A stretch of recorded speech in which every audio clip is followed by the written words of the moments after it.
Legenda sepak bola Brazil, Pelé, meminta Neymar tetap membela timnas Brazil dan menghilangkan niatan untuk pensiun. Peraih 3 gelar juara Piala Dunia tersebut mengakui Neymar masih sangat dibutuhkan timnas. Masa depan Neymar bersama timnas Brazil masih samar selepas kegagalannya melangkah lebih jauh di pentas Piala Dunia 2022. Brazil tersingkir pada babak perempat final.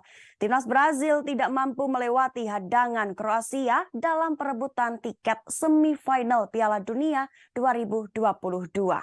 Neymar sempat membawa timnya unggul 1-0 pada babak pertama, perpanjangan waktu tetapi berhasil disamakan menjelang laga selesai. Skor imbang 1-1 bertahan hingga duel selama 120 menit itu berakhir. Alhasil adu penalti menjadi penentu siapa yang berhak maju ke babak 4 besar. Brazil harus mengakui kehebatan Kroasia yang selalu menang dalam 4 kesempatan adu penalti. Hal itulah yang membuat Neymar frustasi dan muncul rumor ia akan pensiun dari ajang internasional.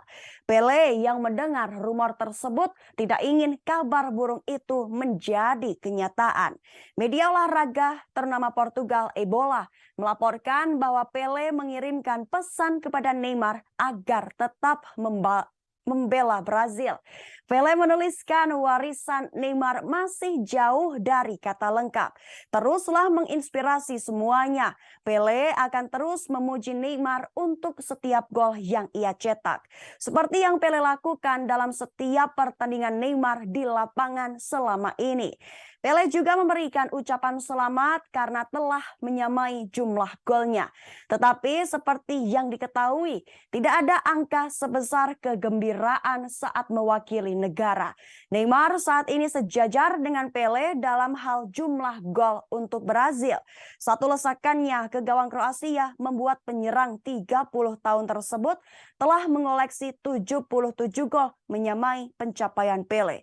Namun supporter Brazil diliputi kekhawatiran takkan pernah melihat lagi Neymar beraksi di lapangan hijau mengenakan seragam kuning yang merupakan warna kebesaran Brazil. Pasalnya bintang Paris Saint-Germain tersebut memberikan sinyal gantung sepatu setelah Brazil gagal meraih tiket semifinal. Mantan penyerang Barcelona ini menambahkan dirinya perlu berpikir lagi terkait apa yang tepat untuk dirinya dan timnas Brazil ke depannya.